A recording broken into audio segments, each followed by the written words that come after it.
everyone. Welcome to our board meeting. Call the meeting to order.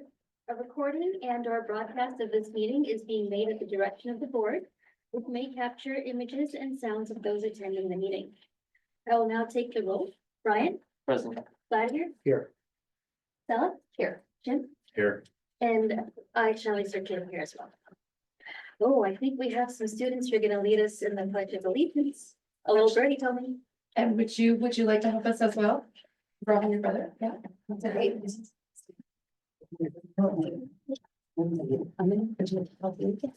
Continue to stand in the particular. Right there.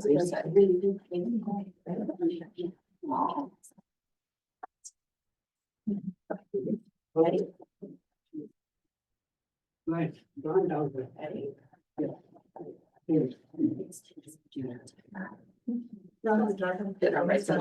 I pledge allegiance to the flag of the United States of America and to the republic for which it stands, one nation, under God, indivisible, with liberty and justice for all.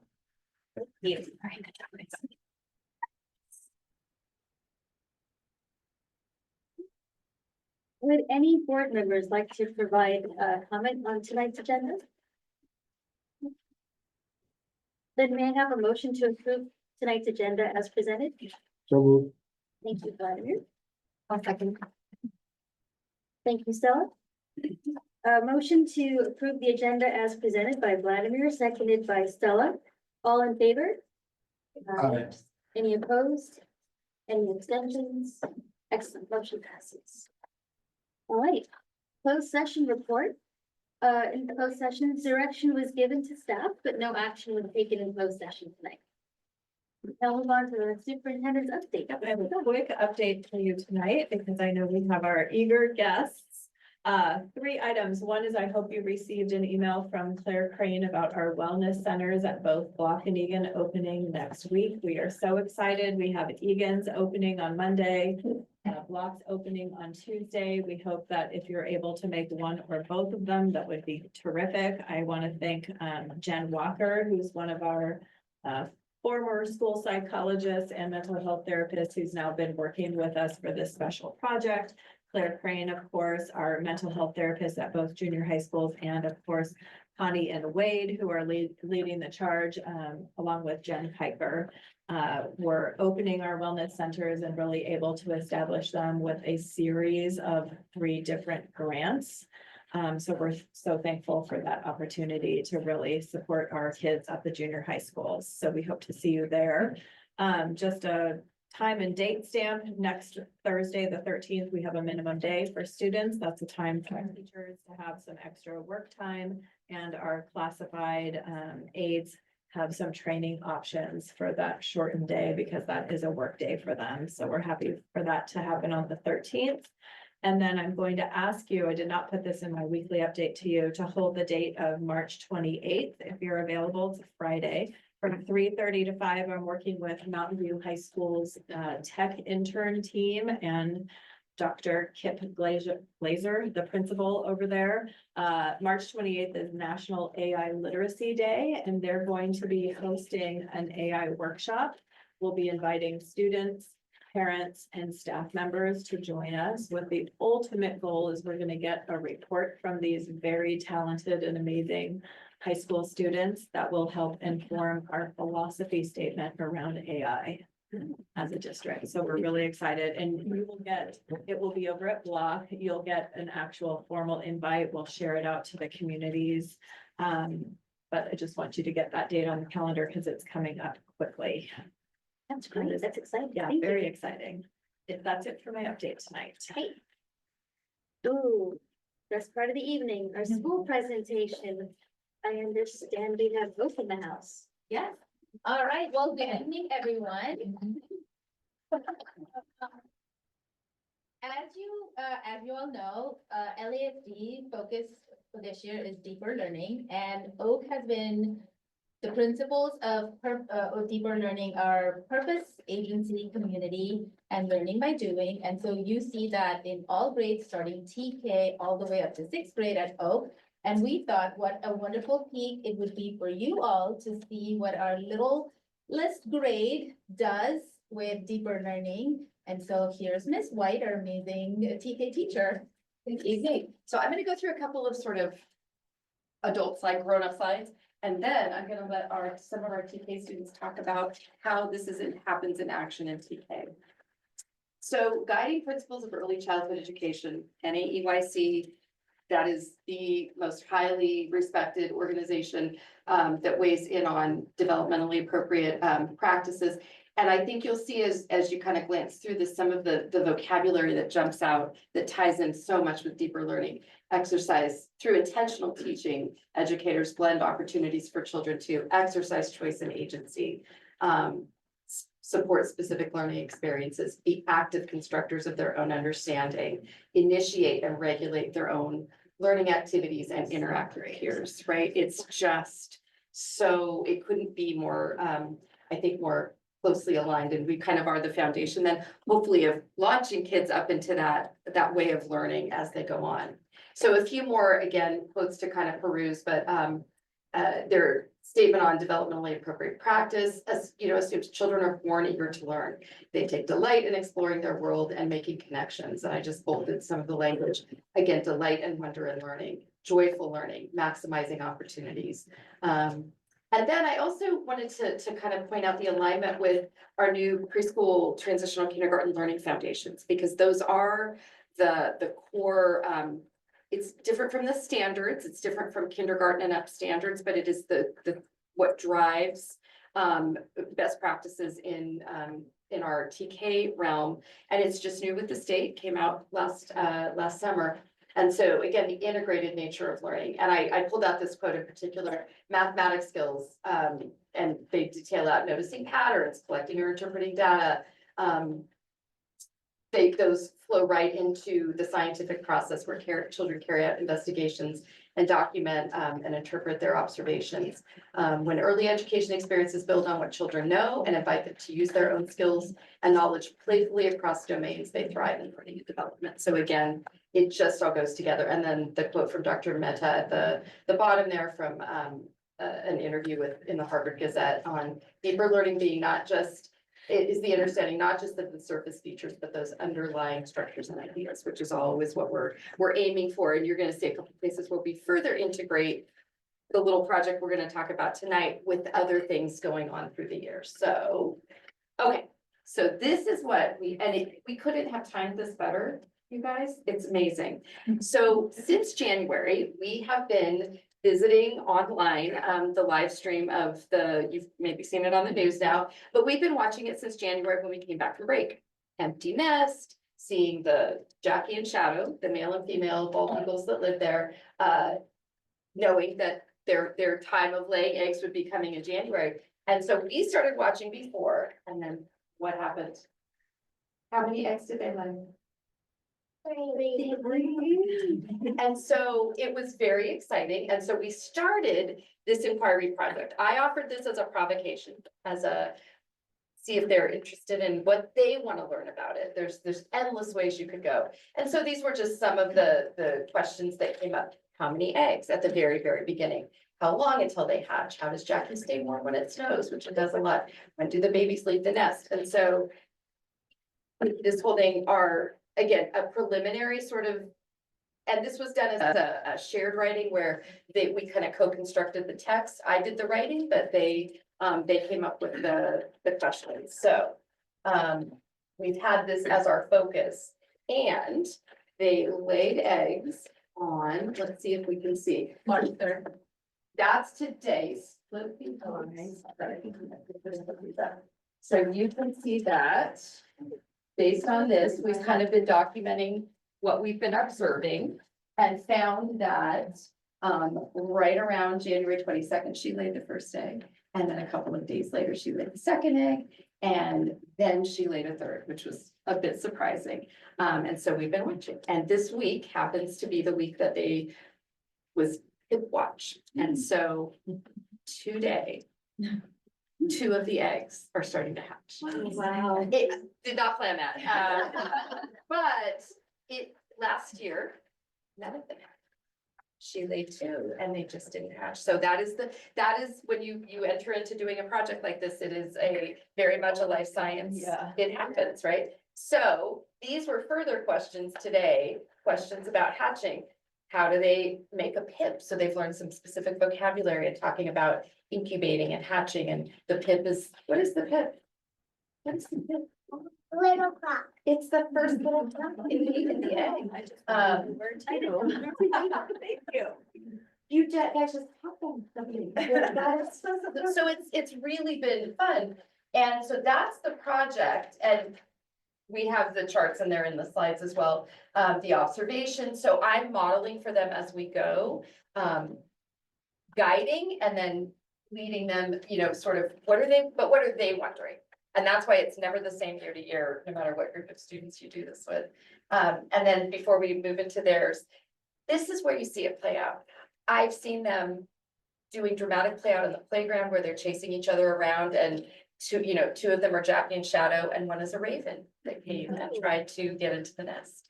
And you see it spontaneously happening in their play, which is their oral language is being impacted. But I went out, we have an interesting tree in the yard at Oak, and it's lower to the ground. But all of a sudden we saw some bots in all different places because we've talked about how do you build a nest? It's a lot harder than it might seem, but it made me feel really good to go out and see that I was starting to see them trying out, like testing out on their own. That's very child directed. That was not anything specific that I told them to do. So now, what did you guys come up? And Would you like to go stand and help Scarlett? So I have 4. Oh, go ahead and shine with the volcano. Will you help out with the volcano one? Not yet? Okay. all right, so stand on up. And here's what you're going to do. You are going to talk about, I want you to tell what is something, they're just briefly going to let you know, what was the question you had and what's been the most interesting thing about learning and observing these eagles? Anybody want to go first? What have you really been interested in? Rowan? How do they build a nest? How do they build a nest? Have we found out the answer to that yet? We haven't found it out, but what have we observed on the webcam? What have we observed them doing with the nets? Bringing sticks and other kinds of things. Yes. There you go. Okay, so hold on to that thought. How about you? What's something super fun that you've gone home and talked to mom and dad about that you think is really interesting about these eagles?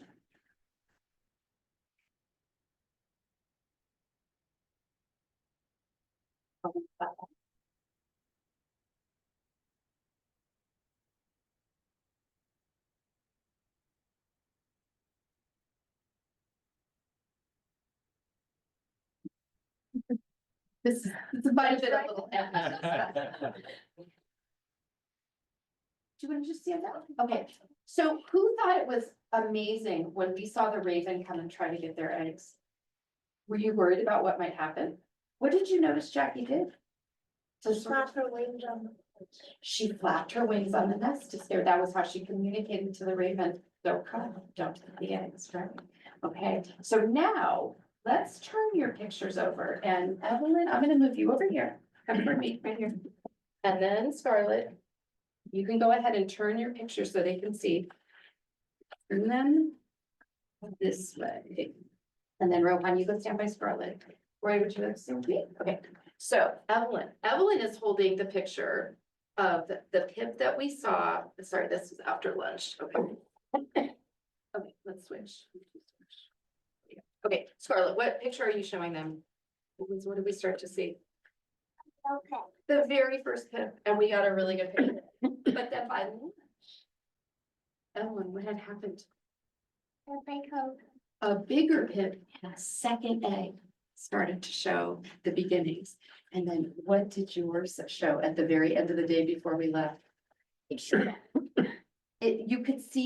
You can actually start to see the egg in there. And what's happened to the other egg? It's even bigger, so we're gonna have 2, but we don't know if it's gonna be tomorrow or tonight. And there's still a little bit of snow on the nest. Okay, you guys can go back and sit down.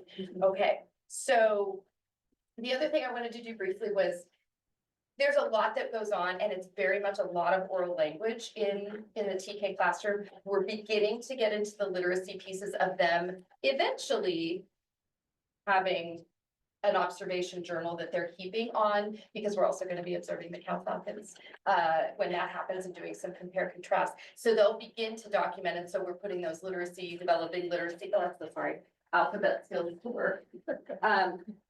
Right. So that will be coming as soon as we have more, as soon as we have a little bit more to work with. But they also, the parents, I think, given that the products that they're producing are not necessarily something that I can show you, it's being in the middle of it, but I know the parents have, talked to me at different times, so I thought it might be a little insight into how the students are bringing home this learning and where it's going. So would you guys like to just come stand up and tell a little bit about, just brief, if that's okay, yes. Yeah, thank you. Okay, So, everyone, yeah. So my name is Arun and my name is Suchita. So we have two boys, Rohan is TK and Ayush is in 4th grade, and we have been part of the district for about, since Ayush was in 1st grade. So first of all, we are very glad to be part of the O community. It feels like we're just right imbibed coming out of COVID into the community. In particular, we have been really thrilled about the TK program. Miss White, Miss Samantha, and Miss Shah have been so welcoming to the students each evening. I'll just give you a little bit of a perspective into how our dinner table conversations happened. Of course, we start talking about how our day went, and immediately Rohan in particular is sharing with us big words about condensation, precipitation, and then he's talking about songs that he's learning part of his science curriculum. In particular, recently he started talking about some stories about Rosa Parks and Martin Luther King. And it doesn't start off with the way the story is. He just starts talking about something, and then he says, I have a dream. And then he talks about the bus incident, and then he talks about how, if I have a ticket, I have a right to be there. And as we talk to him, we learn about the stories that are being read in school and how they comprehend that. And in fact, we were not aware of the Jackie and Shadow project till they started talking and listening to that at school. So it's amazing to see how much effort is being put in the classroom to do real life learning and observe and learn.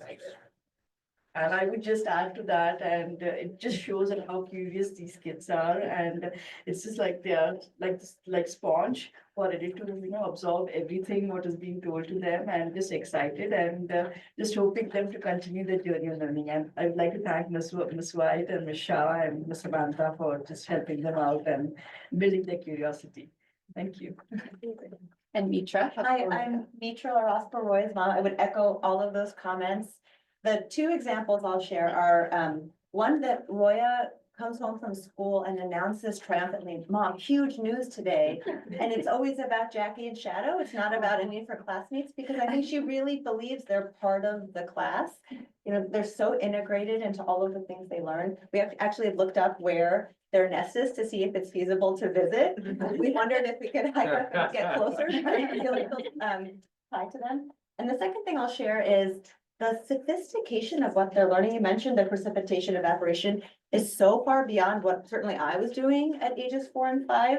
The example I'll call back to is Roya's learning about volcanoes, and she says, Mom, do you know dormant is different from extinct? They're not just active, but they're different kinds of sleepy. And it's just way beyond anything that I would have imagined she'd be learning. So thank you to Mrs. White and Samantha for really giving them, I think, an experience far beyond what my generation received as a young kid. Hi, I'm Jessica. I'm Evelyn's mom. This is my first year as in the Los Altos School District. She's my only child. When she first started, she didn't know any countries, and she came home and started singing the Asia, Africa song. Oh, you know songs. And then one day she's like, asked me, Mommy, does Super Bowl rhyme? I'm like, no. But then over time she got it. It's like, oh, so lime and slime. Yeah. So it took a lot of time. At first she thought it was like the sound, it started the same, but now she gets rhyming, and I love that. And I've seen her grown up so much, like one day someone asked her, what's your name? She's like, I'm Evelyn, Evely. So she's like really learned her letters and developed a lot of, yeah, like confidence as well. So I love that for her. And I'm like grateful for Mrs. White, Miss Samantha, Miss Shaw, and I'm excited to see how she grows. And Jane has had 2 children in TK. Yes, yeah, so I'm Jane, I have 3 kids at Oak, and my 2 younger ones got a chance to be in Mrs. White's class. I think the first year that Mrs. White came to Oak was my middle one's first year as TK, and it's been absolutely amazing watching her go through the entire year, and then watching Scarlett go through as well. And I remember when Josephine was learning, same thing, Continent song, I think there was the Planet song. And then I remember seeing they kept the bird log, like I think it's a weekly or monthly log of the birds. And I think the eagles did not hatch, but then the peregrine falcons that they looked at in the spring, they followed that and they did hatch. And I remember looking at her journal, I'm like, oh my gosh, they're literally drawing pictures of like from the eggs to when they hatch. And it's funny because then tonight I was telling Scott, I said, yeah, I'm going to a board meeting. And I said, yeah, we're going to talk about the birds. And I said, yeah, so what's been going? She said, well, there's a pip. I was like, what's a pip? And I said, well, I was like, oh, so the chicks are fully eating. She said, no, it's a pip. I said, I don't know what about it. So she had explained to me what pip was. And then we were talking about going to Utah. And so she told me, she's like, yeah, I want to draw a map. I want to know where Utah is. And so I asked Mrs. White to show me where the states are. And so she drew it's California, I believe Nevada and Utah. And then she held up the map and then she actually took it to Utah with her, which was great. And then one last thing. So when Josephine, when my middle one was going to TK, because they learned so much about plants, life cycle and all of that. I remember at the end of the school year, she said, Mommy, I can't decide if I want to be a farmer or a teacher. Thank you so much. So that speaks more than I can tell you about what I do. That's my hope, is that this is what happens. Is that's always the potential we have in the classroom. And the last thing, and this is all because of Roya. So when we talk about student-centered and inquiry, Roya particularly has been wanting to learn about volcanoes all through the year. And so we've talked and done little bits, but we've generated a big list of questions. So Roya helped get this started. And then, but there was another page, I didn't bring all the papers that I have. But I am also using an AI tool that is from a company called Learning Genie, which is geared in the EC, it's the ECE world. And they have a really amazing AI tool that lets a teacher put in student questions and tell it to generate using which PTKLFs, which learning, foundations. I want to use how many weeks I want it to be, including small group and whole group, all kinds of other things. And then it will generate, it's generated for this unit that we're starting kind of after the hatching takes place, a way to go through and make sure, so I can say, here's the interest. How can I sort of make sure efficiently that I know, oh, there's some avenues here to get some other teaching in that's related to the preschool transitional kindergarten learning foundation. So that's kind of, there's 2 things going on at that once at once. But I invite you to come at open house in May for us, because hopefully all of this will, you'll see all kinds of more information about the investigating and the inquiry that they're doing. So that's all I.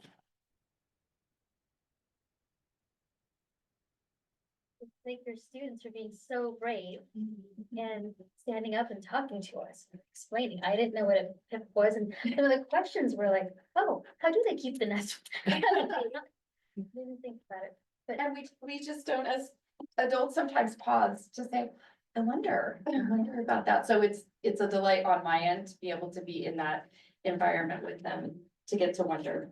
it's very clear how much you love teaching.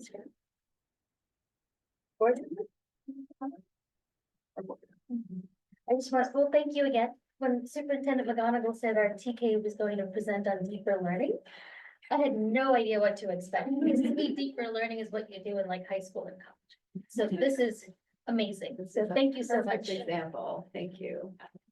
Thank you, Mrs. Shaw. Move on to the consent calendar.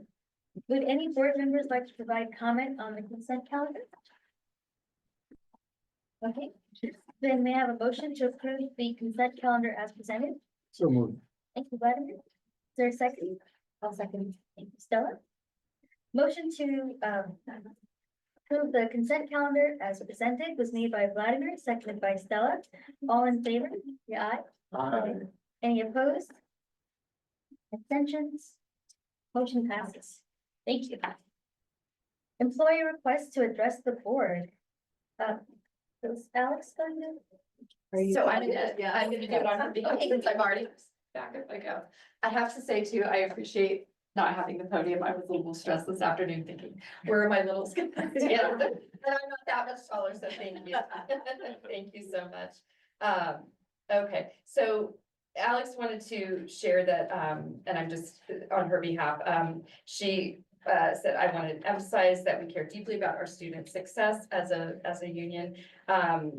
We are teachers, and I think you can see from my presentation, we bring a lot to into the classroom every day. Not just showing up and leaving, but we are really committed to fostering meaningful connections with our students and families, and constantly seeking ways to engage, support, and demonstrate that we truly know and care for them. And as educators working directly with students every day, we value building strong partnerships within the district, and we're proud to have partnered with LAEF in their recent launch of the Deeper Learning Grant Program. This initiative allows us to bring valuable learning experiences and materials into the classroom that will enhance the student experiences. We've also been working closely with district administrators to ensure that educator feedback is integral in shaping decisions that directly impact our students. And the LCAP will serve as another tool for educators to provide critical insights on how we can partner to continue to meet and improve the way that we meet the needs of students in all of our programs. We value collaborating with the district and our parent community because these partnerships, as you can see tonight, are really benefit the whole system. So that was on behalf of Alex. Thank you. Do we have anyone from CSE? Oh, excellent. Just saying on behalf of CSEA, thank you to Cabinet and the school board for the strong compensation package that is coming before you tonight. CSEA members and our classified staff really are the backbone. It is our work that happens often behind the scenes that is not visible, that allows teachers to do the amazing work that is visible and directly with our student community. And we know that this raise it really will help improve, both retain some of our really fantastic staff we already have, but also recruit new, really well qualified staff to do that essential work. And by doing that, it really will make our community stronger. And so thank you on behalf of our union. Thanks. Thank you. Alrighty. Moving on to public comment. To provide public comment on an agenda item, speaker cards are to be submitted to the superintendent. Speaker cards will not be accepted once public comment begins. Your name will be announced when it is your turn to speak. So we're going to move on to community comments. This time is reserved for members of the public and employees to address the board on items that are not on the agenda. The board is not permitted to discuss or take action on non-agenda items, except to instruct the superintendent to review the matter further, report back to the board at a subsequent meeting, or place the matter on a future agenda. The board may make a brief comment or ask clarifying questions. And it looks like we only have 2 speakers tonight, so Eric, can we give them 3 minutes each, please?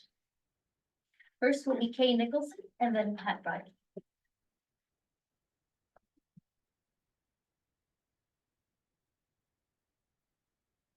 Hello, for those of you who don't know me, my name is Kay Nicholson. I'm a Gardner Bolus parent and the executive vice president of the Gardner PTA. I'm speaking tonight as I wanted to share with the board how excited the Gardner community was to be the host of the first district-wide spelling bee last week. With nearly 100 students from 5 of the elementary schools. It was really heartwarming to see children from across the district engage in friendly competition. We received positive feedback from many parents at multiple schools about how successful the event was. We want to express a special thank you to our principal, Kate Skimmerhorn, who bent over backwards to make this event happen. While Kate does amazing things on a regular basis, she deserves special recognition for making this event possible in such a short time frame. The Gardner Bowles PTA appreciates the continued support of the district for events like the Spelling Bee. And we look forward to continuing further collaboration with both the district and the other PTAs to expand to other inter-school events like the Spelling Bee. We believe they are important not only for facilitating better overall community relations within the district, but also for furthering student skills like public speaking and resilience in low stakes competition. Thank you. Thank you.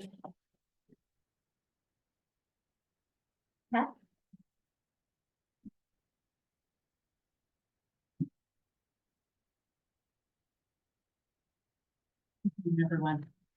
One of the things I do is I volunteer at the All-in School homework program, part of the ELOP program. And I want to thank everyone who helped create this program. Mr. Martine, the teacher in the classroom, does great work with the students. He creates a safe place that's very culturally congruent for the kids in a wonderful way. The kids are very focused and they're learning. It's great to help support them.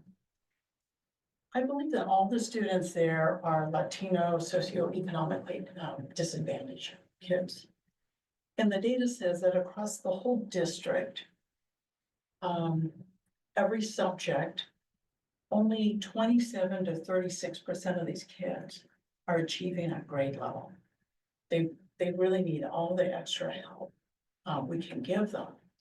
And the research shows that programs like this are one of the most effective interventions in making a difference in student performance.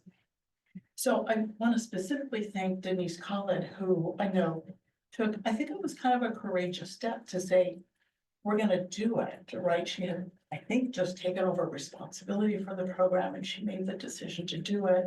And I know she's providing ongoing support. So I hope that we can find ways to expand it next year. At Bowman, we're currently helping 5th and 6th graders and a few 4th graders. And I know the younger kids would benefit as well. So I think it would be, I mean, with conviction, with money very well spent, the earlier we can help the kids, the greater leverage is there to help them succeed. I've heard great things about the program, the parallel program at Santa Rita. I've never been there because I'm in Almond. But please share my thanks with everyone who is making this happen, and please consider ways that we can do more of this next year. Thank you. I have a question. The program you're talking about was the homework program or the ELOP program? It's both. Oh, okay, all right. Yeah. Thank you.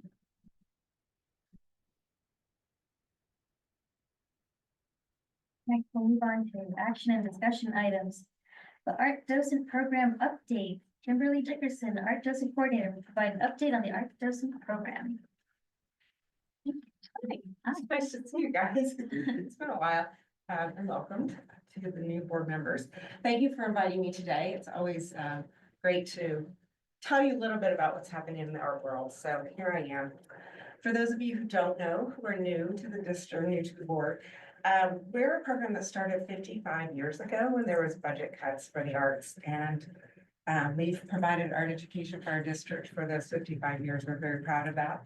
Sarah Levy and I are the employees who work in the office, who coordinate with the teachers. We're the liaison with the docents, the staff, and the district administration. So in that 55 years, our mission has remained the same: to stimulate at an early age a child's awareness of art and to help him or her understand its processes through both appreciation and participation. And we think that both of those are equally as important. A little bit about what.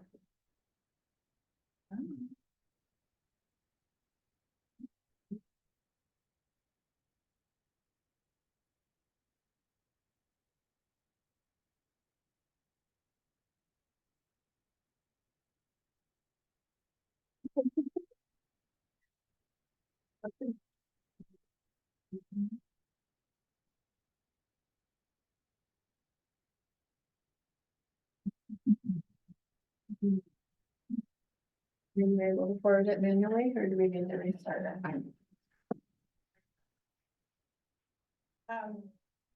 Chat through some of this, but, in last school year, we were very excited to give to the students of the district a total of 700 lessons. We had 100% of the teachers signing up for lessons in their classroom. And overall, we had a 97% order rate for the lessons. The teachers can choose what and when they want to schedule things. So this was the highest order rate that we've ever had in my lifetime, I think in the lifetime of the program as well. And I really attribute this to the fact that we, as a program, are listening to what the teachers are saying. We're changing our lessons, we're adapting to new teaching styles and new curriculum, and we're always updating and changing things. So I was very excited that last year we offered a total of 51 unique lessons across the 8th grade levels. And over COVID, we started doing some video lessons. So we have a library of 150 video lessons the teachers can use to do art projects on their own with their own resources in the classroom. So we see that those are used periodically throughout the year as well. So they are getting more art than us just coming into the classroom. In last year, we introduced 2 new lessons in kindergarten, a printing lessons with the children using both cardboard and their fingerprints to print different trees of the seasons. And then in 6th grade, a lesson called Pleasing Pastels, which ties into the math curriculum with ratios and the golden ratio and the Fibonacci sequence. So I'm very excited to introduce those 2 lessons last year. We also had 4 student art shows last year. We had 1 community art show. We started something new with Gallery 9, and we were able to collect 1 piece of art from each grade level at the 4 schools and display those at Gallery 9 downtown.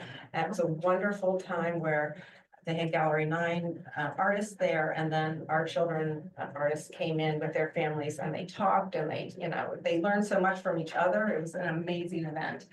We're excited to be continuing that this year as well. And last year, I also redesigned our website. We have done that for years and years, so now I can actually do it versus having somebody who computer science major do it, which is wonderful. So we're very happy about that. I know, please. This year, we are strong and continue to grow in both size and breadth. We have 72 returning docents this year, which is back to our pre-COVID numbers. So we're very excited about that. We have 20 new trainees in our training class this year, and this year we offered 54 lessons. So that means we have 3 new lessons this year that we offered.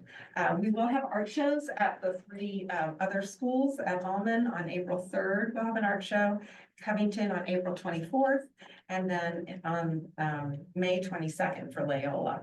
And those are during open houses. So if you're there at the open house, please stop into the multi to see the art. And we will be doing the Gallery 9 exhibit as well in June. So if you're downtown, pop in and see the student art here too. The new lessons that we offered this year is more on TK, since that population and classrooms are growing. So we designed a lesson called Line Bots, which explores line and color. They use tempera sticks, which are a paint stick. So they love it because it's really bold and it goes on nice like lipstick. It's easy to control. It's great for their fine motor. And teachers and docents love it because it's not as messy and it dries really fast.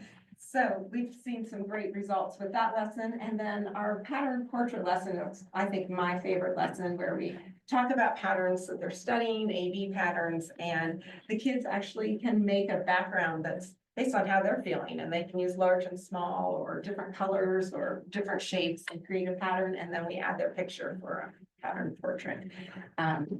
In 1st grade, we added a lights color collage lesson, which ties into the science curriculum of transparency, translucency, and opacity. Kids get to create a piece of art that has all of those areas in it, and also do some color mixing with tissue paper, so they can use the primary colors to make secondary colors. And I'm excited because we actually use the old scraps from the laminators at each of the schools as the foundation base for this, so I feel like I'm doing one for the environment here, but now I'm excited. Cycling, and all three of those lessons have really been, done well. This is a chart that shows the number of lessons that we offer per grade level. As you can see in the blue, those are the lessons that we offered the previous year, and this year in the red, the number of lessons that we offer this year at that grade level. So our goal in our 5-year plan is to increase the lower grade levels. We would like to see 8 lessons at each grade level across the board, but we know we have to kind of take our time and do this slowly. Introduce 3 lessons this year. We are working on 2 lessons for 2nd grade that we'll introduce next year. We're going to test those out this month. We're actually very excited about those. So we are making progress, but we know that we need to go slowly to keep the integrity of the program going. This year, we also switched from our old green lesson feedback form to a new electronic feedback. Living Classroom's been doing this for years, and we were actually seeing that more teachers returned the paper versus the electronic, but there was a little switch last year, so we switched over to the electronic feedback form as well, which is great.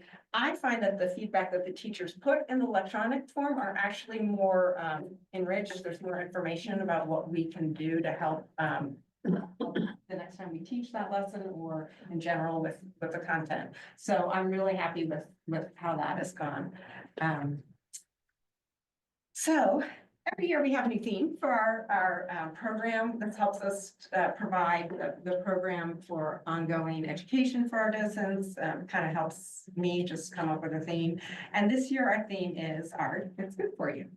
Our chair, Karen Ning, is a pediatrician, and she really believes in this as well. She's seen it in the healthcare system.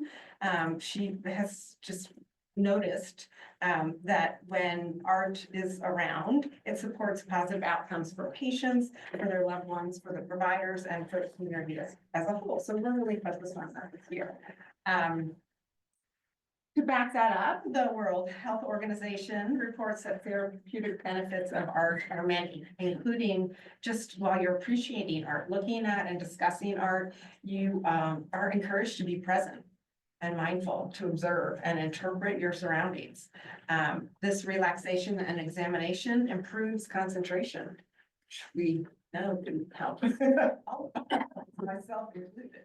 By actually doing art, you're engaging in art, you are given a safe outlet for self-expression, especially when some topics are very hard to express verbally. So that visual component is amazing. It helps provide stress release, and the act of repeating or finding your zone when you're creating something allows you really to immerse yourself in the activity. It can provide emotional healing by providing that nonverbal outlet for recovery and reflection. And it enhances self-esteem. So in short, it's good for your mental health. And as docents, we're trying to add more mindfulness to our work this year, and we hope that it shows in our instruction with the kids as well. So I just wanted to say I'm so excited to be a part of a community that supports the arts so much. I really appreciate our partnership with LEF, with the district staff and the teachers and the administration. I feel honored that you all support our program as well. Please feel free to reach out to me anytime to talk about anything. My office is great. And if you have any questions, please let me know right now. Thank you so much. That was wonderful. I don't think we've had like a presentation on the art lesson program. It's been a long time. 5 years. But board member? Question, any plans to use Midjourney or DALL-E? Oh, we actually do have some DALL-E in our lessons. Where our focus going forward is to really try to come up with some more contemporary artists that are underserved from underserved communities. So we're really trying to make a focus to have other people and cultures represented in the art that we show versus old dead like us. So, but we do have. Yes, please. I know you mentioned the shows that were coming up during open house. I know this is a topic that comes up at least in my school community. We would like to see art docent work every year at open house. And I know there's some things about that, but I'm just commenting that if we could come up with a way to show off the art docent program every year when parents are there, that would be good for everybody. I would love that. I just don't know how to physically make that happen. Right. Since we're- I mean, maybe not we the are- full art Yeah. show, but Yeah. anyway. Just make it. And certainly teachers do highlight their art docent art in their classroom too, and I usually try to give them a little sign like this is an art docent project so that they know that, but I understand where you're coming from. Maybe we can think about other ways to do that in a not such a grand. It just came up the Scale, other yeah. day in a conversation, so it was fresh on my mind. It point though, for parents to see what their LAF donation is Right, yeah. actually doing.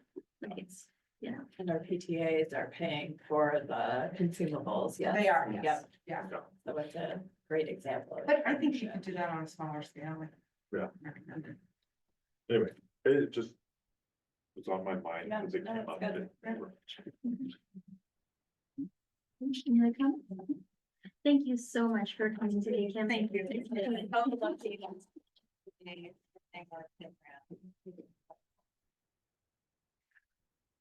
You know, whenever there's no parking in the lot. You so know. I can able to tell whether I'm an art docent or not. But I don't. We can make that work. Thank you so much. Ooh, our local control and accountability plan, our mid-year report, Dr. Bosto.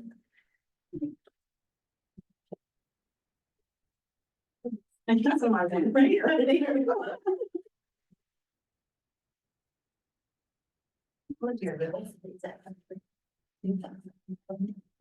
Thanks. All right, good evening. It's my pleasure to bring a mid-year update for our local control accountability plan. In February, we'd like to just come forward with a brief update. You have the attached report and then the executive summary. Happy to report we're making good progress or have completed all 18 of the actions in the 4 areas. And I thought I would just highlight some wins and successes and then some next steps as well. In goal 1, we talk about thriving students. And that group of students who've been chronically absent has reduced by 50% between last year and this year. So half of this number of schools are in the red. And all 9 of our schools have made improvement. We rolled out an attendance process and a manual and a procedure. And we're really excited to report we're working through independent study programs and improving student attendance. We know that leads to better academic outcomes for kids. In the area of empowered educator, we've heard LATA talk about the implementation of the teacher advisory group. That's been a really positive new addition in the district with teachers from all 9 schools coming forward and providing input in subject areas they're interested in talking about. We're meeting with our classified staff tomorrow and input listening session, and we've done listening sessions at all 9 schools. So that's been a helpful way to improve the input procedures and collaboration with our employees. In the area of engaged families, I'm really excited to let you know that our new communications director, Lynette White, will be coming next board meeting and presenting an update on district communications. We've been looking at ways that we can streamline communications and keep it easy, including looking at different platforms. And then finally, as Kimberly mentioned, in the area of finances, we've been making some progress on competitive salaries for our classified staff and our certificated staff while maintaining a healthy budget as well. So this next item tonight, I will be bringing forward a proposal for a settlement with our Classified Employees Association. Have you taken any questions about the document or? Probably more comments. Board members, any comments? Okay, thank you so much. Okay. Guess we move on. Yep. Okay. Financial impact of proposed collective bargaining agreement and approval of the tentative agreement between Los Altos School District and California School Employees Association, Chapter 103. Thank you. So we're delighted to bring forward a tentative agreement with our Classified School Employees Association. It does contemplate 8.5% on salary schedule for the 24-25 school year, as well as a reclassification of our library specialist positions and then some other minor language changes, but we're hoping for your approval tonight. This is an action item. The attached disclosure, 1,200 disclosures about impact to budget are all within the agenda item as well. Thank you. Any questions? Board members? Okay, there are no requests for public comment, so any further comment? Then may I please have a motion to approve the tentative agreement with the California School Employees Association, Chapter 103. So moved. Thank you, Vladimir. May I have a second? I'll second. Thank you, Stella. Motion to approve the tentative agreement with the California School Employees Association, Chapter 103 was made by Vladimir, seconded by Stella. All in favor? Aye. Any opposed? Any abstentions? Great, motion passes unanimously. Great, thank you. Thank you for all your hard work, everybody. Right, gonna move on to the measure and bond budget revision. Mr. Wallakevich. Sure, so periodically, the district required to update the board to revise the budget. We do this annually when we adopt the budget in June, and then if we make any major revisions to the bond, we try to bring them back periodically, usually once every quarter if there's any major changes. We want to highlight a couple of changes that are in yellow. We added the design build contract for block and Petrarchy block for the 10th site. So you can see that under the second page. Let me actually go to the first page. We plan on doing some portable removal at Almond School. We did Covington and Springer last summer. So we're gonna budget 125,000 to remove 2 portable buildings in the back of Almond. Gardner Bullis, there's some parking lot upgrades that are required by DSA. The parking lot is gonna need some alterations and changes to meet ADA requirements. Also, there's some sections of the asphalt pavement that need to be replaced. So it's a little more feasible for us to try to do some of that work at the same time. Due to the winter, we were unable to do any of that work during February. We also had rebid it because the bids came in over the bid limit. So we're gonna budget at this time 295,000 for a summer project. Covington, we highlighted the total cost of the portable removal. Last year, actually, it's been almost a year and a half. Here at Covington, we did an ADA inclusive playground, and all the final costs have come in on that. That was partially funded with some of the building fund and lease revenue, and then also part of the bond. And then we just completed the ADA door upgrade over at Egan School. We budgeted 68,000, and we think the costs come a little bit under that. And then the last item is Springer. The final cost for the portable removal came in at 200,000. And then on the next page was the 10th site design build contract for $4.5 million. And then we did the master planning, which was, and all of these contracts have been coming to the board for approval, but we wanted to provide the budget on these. And the last one was the master planning, which was approved last year and completed. The final cost was 222,000. So this is an action item to approve the revision to the measure and bond budget update. Okay, thank you so much, Eric. Any clarifying questions for that? Just one question. On the first page, the land improvements you have under Almond. I'm not sure I understand why that 125,000 is only in the original. I thought you said that was an addition, so. There's been no budget for it. I could probably refine that, put that just under a budget adjustment. Which just looked in a couple other places. Sure. With similar issues. You put it in budget adjustments and then current project budget. So I don't know why that would want to be in the first column. You can revise that, put that under budget adjustment. There was no original budget for that when Measure M started for like project list. Sure, right, but so that seems like it's been the same category as the Gardner Bullis land improvements where we didn't budget for it. And having to. We'll do that. I just wanted to make sure I wasn't misunderstanding. No, you're exactly right. We can fix that.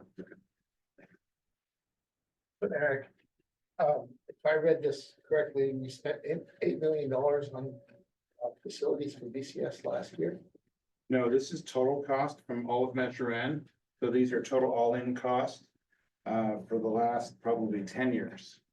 So some of the budget, some of the work that had to be done over at Block all the upgrades to the foundations and portables, those are all, a lot of those are, much of those costs. Okay, so that's the section, I somehow I managed to lose my papers here. That's what, under 8, Gardner Bullis, Bullis Charter? Correct. Yeah. And then, Yes, this is phase just one. budget only, and then, the bond oversight committee will be receiving the audit report this Wednesday morning. We'll review all the total expenditures of the total bond since inception of Measure N, and then we'll bring back final cost at the end of the year reconcile. Okay, Thanks. Thank you. Any other clarifying questions? And we don't have any requests for public comment, excuse me. Any further comments on this? No? Okay, well, as Eric said, this is an action item. So may I have a motion to approve the budget revision of Measure N? Can I move that we approve the budget revision subject to that one change? Just that the almond expenditure is reflected in the proper column. Second. Motion to approve the budget revision of the Measure N bond money subject to the change that Brian described, putting the almond expenditures in the proper column. Made by Brian, seconded by Vladimir. All in favor? Aye. Any opposed? Any abstentions? Motion passes. Thank you, everyone. Thank you, Eric. But don't go too far. Next.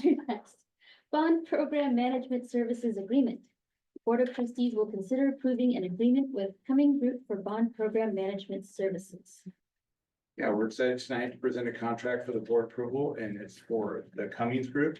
Last November, the community passed Measure EE, which authorizes $350 million bond to upgrade our schools. In December, the district quickly moved to request for qualifications for bond program management services. Proposals, we gave the vendors almost 6 weeks to provide proposals and qualifications. We received 5 proposals at that time. We did interviews, and 3 of them were determined to be responsive and responsible. The district held interviews with the district panel, and they provide the most cost-effective proposal. It was a unanimous decision by the selection committee. Cummings Group is very experienced. They've done bond program management services for many neighboring districts, including Mountain View, Los Altos High School District. We feel very confident in their ability to help us get our bond program started. So tonight is a materials not to exceed $260,000 from approval tonight until the end of the fiscal year.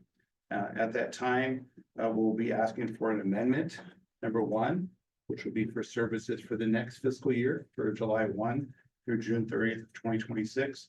Many of the items that you're helping us with, the district staff has been working very hard the last several months, getting a lot of things kind of kicked off already. So they're going to be helping to support us.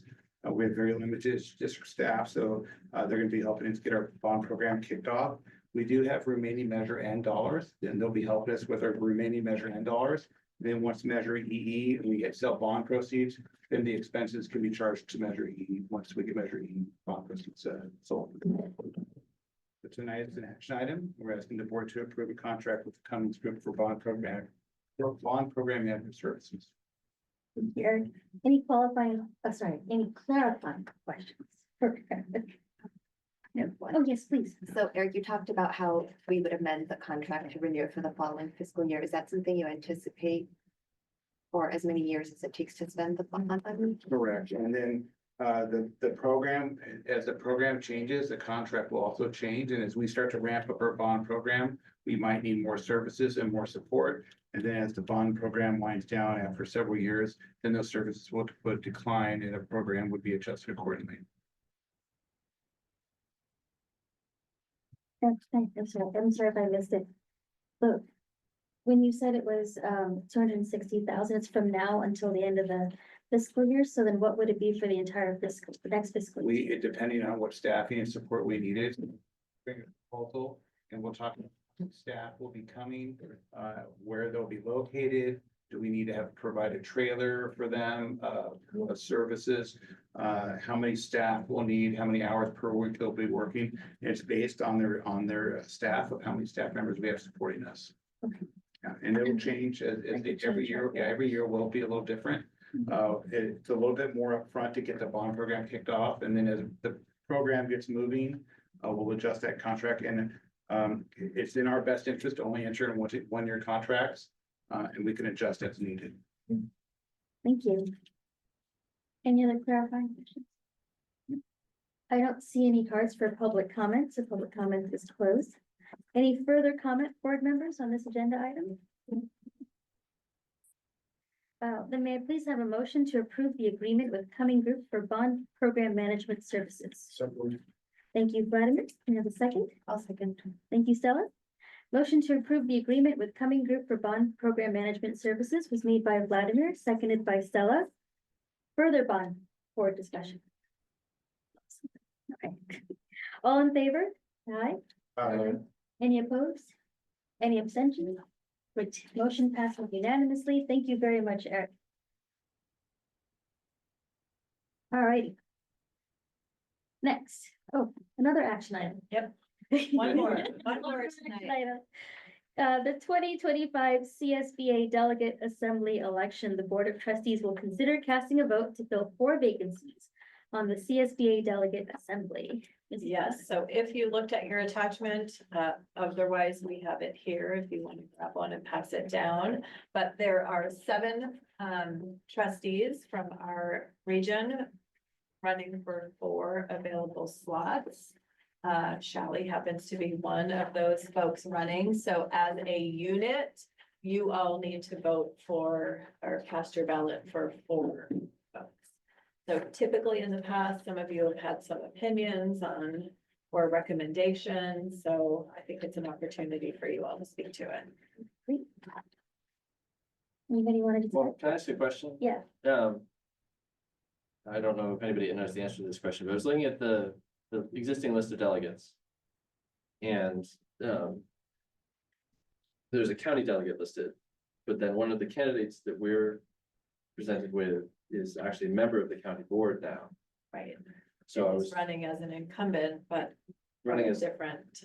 so I was Yes. confused about whether he's eligible for So the office. I actually did ask about this. Okay. The county does have its own seat.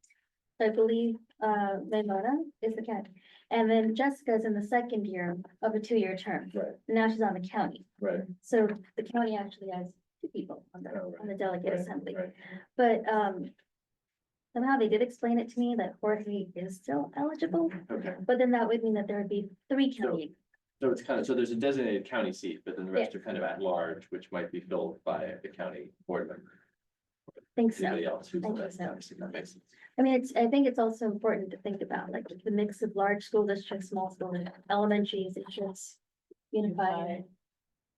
If I might make a plug, I know Naomi Nakano Matsumoto very well from the Fremont Union High School District.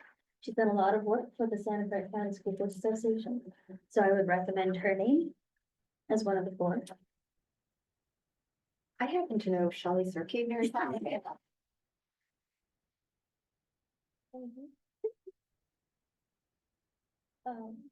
Anyone have any other thoughts? I mean, I can run this down. I don't know Teresa Castellanos very well. I do know Elizabeth Halliday, from Campbell. Very solid person, very good. Van Late, also another very nice, solid person. George Sanchez from Franklin McKinley, that is the east side of San Jose. Also a lovely fellow. So. I don't know, I guess I didn't help you narrow it down. I read the applications and I thought some of the applications, at least the way they answered the questions, some seemed like stronger applicants based on that, but I don't know these people personally. Yes. So, well, I just, it seemed like other than the people we've discussed, well, I guess I more so remember the applications that I thought were weaker, so I don't. But if you guys have your laptops handy, I thought that was useful as far as who I'm leaning toward. I mean, one of the things to think about geographically also is we have San Jose. So San Jose Unified used to have their own dedicated seat, but since they are facing enrollment decline, so they lost their seat. So now they're kind of at large with us. Franklin McKinley, I believe, is like kind of East San Jose. So- Yes, please. No, I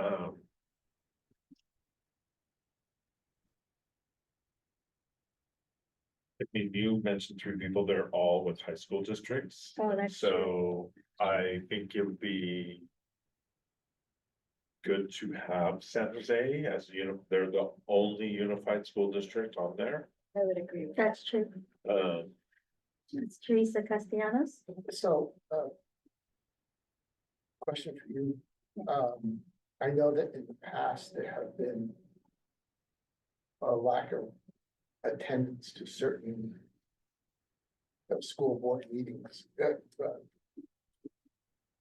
Yeah, school board, You mean County School Board Association? thank you. Meetings, and I'm wondering if Teresa was one of those that was supposed to show up and didn't show up. I don't know. the I answer to don't that know question. Teresa. I've not seen her and meetings, so, You've not seen her in meetings? but I also don't know who she is. Like, I couldn't pick her up, figure out. She's sitting in the audience. But those meetings are big enough that that's not unusual. is what- Well, San Jose Unified is, sorry. I was just gonna say, I mean, said, in my time I've been on this board, because we're talking about two different structures, right? Like, this is the delegate assembly, I mean, kind of two different structures, but the County School Board Association, San Jose Unified, it's not been, like, I don't know if it's Teresa specifically, or it's just like the practice on that board has not been to participate really in the They County really School don't. Boards Association. That is very true. San Jose Unified typically. She says that she's been a CSBA delegate for 6 years. Right, so that's delegate assembly, right? Yes. The county organization Oh, isn't quite the same thing. It's just, Too many. right, it's too many. So delegate assembly is the rubber stamp for the State school boards. yes, the executive. Well, I would second Jim's, proposal that we include a unified school district representative, and then of the remaining, I would favor George Sanchez. I was gonna say George is a very long time incumbent, lovely person, and I think he does bring a good perspective. I just don't want to make because I know some of these people, so I feel very odd making comments about. So, Yeah, sorry, so good. no, I just have a question that maybe is. So it's reading today that Franklin Kinney is one of the school districts that may end up. The state may take control of their board. So So there's two. does that Well, there's two. influence at all any? In some ways, it makes me more inclined to, but because they're a school district, I think they're closing down a school. Don't quote me, They but just voted last week to shut down several schools, risking a takeover by the state. Okay, so I think that a district that's in that much trouble may have some really valuable insights to offer. well, that's kind of what I'm Yeah, asking, like. Yeah. Are they more hopeful or less hopeful? I think that would probably, I would err on the side of more. Okay. That'd be great. So my comment there about George is, I think he's a nice person. I don't know how effective he is. Good point. Yeah, the other way to think about it is we've had, some of these folks are really long time incumbents. And do we want some fresh new people there? And if we did, I would recommend Elizabeth. But there, well, if we wanted someone, if we wanted a, Oh, he's not in so, yeah, someone who's not a long time incumbent, just to kind of mix things up and get a new Right, right. perspective out there. But anybody know anything about Jorge? I have seen his name around. Yeah. But I think if there's already 2 people from the county Right. board, like, he can He's rotate on qualified, later. but it Yeah. does seem like over representation of the county board. Yeah, that's why. That would be nice. He's a really lovely fellow. He's very Right, smart. yeah, very- yeah, yeah. But you're right, though. it does make me a little nervous that the county should have that much influence in our region. There's also no requirement that we vote for more than two. We're not allowed to vote for more than four. That is true. That is true. Yeah, I mean, I thought, my only concern with Elizabeth is that she's only been on her board for 2 years, Yeah, she's brand. which she's, I mean, it's not brand new, but it's still kind of new. And Who is? she was the only one who's with an extremely short tenure on her board. I think with Ben, East Side Union is also San Jose. It's another part of San Jose. So I would be inclined to pick only one San Jose. Either Teresa or Van. If we're gonna. But they're not unified. So if we were going to pick 4 delegates to vote for, would you need a motion naming the 4 delegates? I think so. Okay, is anybody opposed to me making a motion right now? Okay, I move that we vote for Shali Circle, Naomi Nakano Matsumoto, George Sanchez, and Teresa Castellanos. Okay. For the delegate assembly. Is there a second? I'll second that. Okay. Then motion to vote for Teresa Castellanos from San Jose Unified, Naomi Nakano Matsumoto from Fremont Union High School District, George Sanchez from Franklin McKinley Elementary District, and Shally Cirque from Los Altos School District was made by Stella, seconded by Jim. All in favor? Any opposed? Any abstentions? Motion passes. Thank you all for your vote of confidence. I appreciate it. Oh, and that was our last item in that section. Board and administration comments. Do you want to kick us off here? Specific comment, I brought forward the 24-25 CSA agreement and we'll be coming forward with the 25-26 sunshine. We'll be looking at some language and I should have thanked our team up there before, so I'm gonna do it really quickly right now. It was Jason. Yes.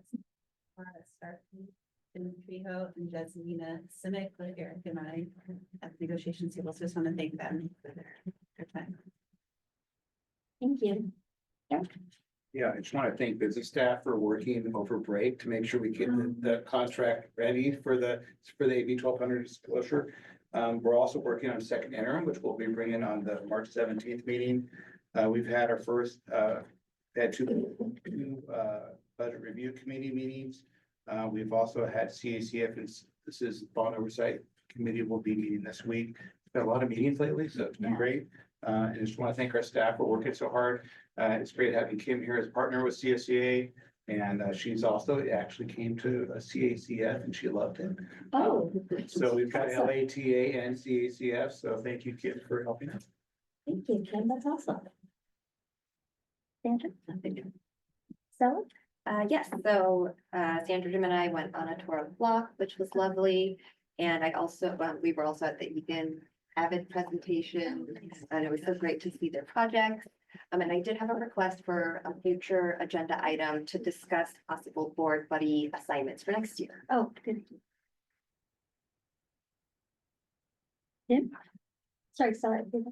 Yes, and I'm sorry I always, get to go first. It's like I go like this and then I kind of go. No. It's perfectly fine. We've done more school visits, and we're certainly impressed and the Avid presentation was great. They're doing amazing things in that program at Egan. They're doing awesome things at Block as well in different ways, and it's just constantly impressive. Awesome, thank you. Right? I'm looking forward to going to the legislative brunch on Saturday. Yes. Yeah, and I'll hope to make the Wellness Center presentation next week. Is anyone else from the board going to the legislative branch? I did sign up for the week thing. Oh, that's I'm gonna legislative try to- action. I'll try to attend. That's good. That's something to. Yeah. I went to the PTA leadership meeting. That was really good. And I had a coffee today with the president of that group, Dr. Bullis, so that was really lovely. And just look forward to collaborating more with our PTs. And that's it, folks. We are adjourned.